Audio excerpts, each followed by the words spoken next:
Alas 2 pa lang sa kadlawon, miabot na sa mall ug milinya na ang rider nga si Alejandro Sabanal aron mauna sa buhatan sa Land Transportation Office sa Robinsons Galleria branch. Tinguha ni Sabanal nga mibiyahe pagikan sa Mandawi nga makakuha og verification gikan sa LTO nga wala pa siya nahatagan sa iyahang plate number. 2 p.m. ay 2 a.m. pa mi. Verify lang ko sa ako ang plate number. So, wala pa kay plate? Wa pa. Ako pang paipangutana diri kung paano sa available akong plate number. Kaya gikan dito sa gikan sa kaning tindahan, ipaari mi diri for verification daw kung naa na among plate.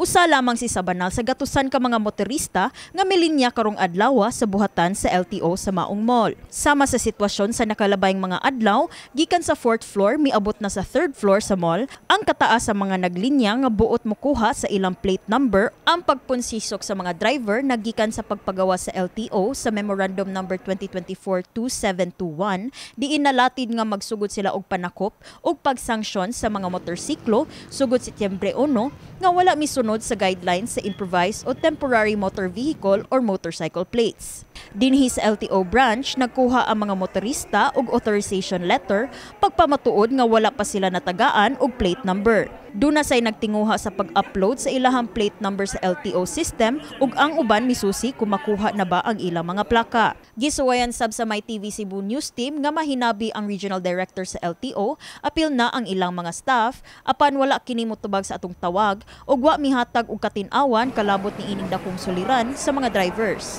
Laing driver nga milinya sab sukad pag alas 5 sa buntag mao si Tirso Advincula aron sa pag-follow up sa iyahang plaka ug authorization letter.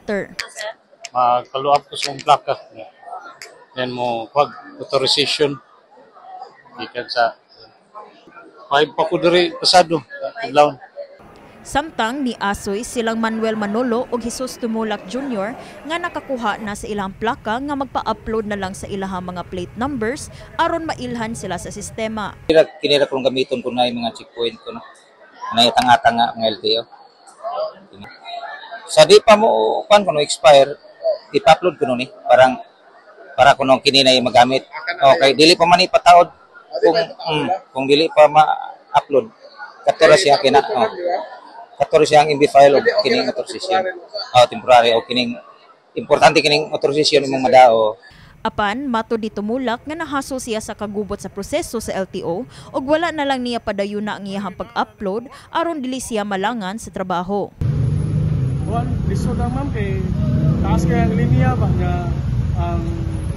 ang walay proper procedure ganyan sa pagkuha kay grabe ka nang dili siya organize ang pagkuha ba naman kanilang kuhan kining kaya naka-rehistro naman niya mga kuhan pero temporary sa temporary pero nakakuha na wala pa sa upload.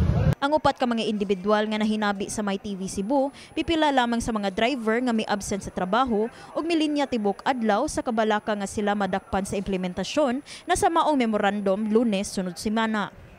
Kini si Eliza May Piñaranda alang sa MyTV Cebu.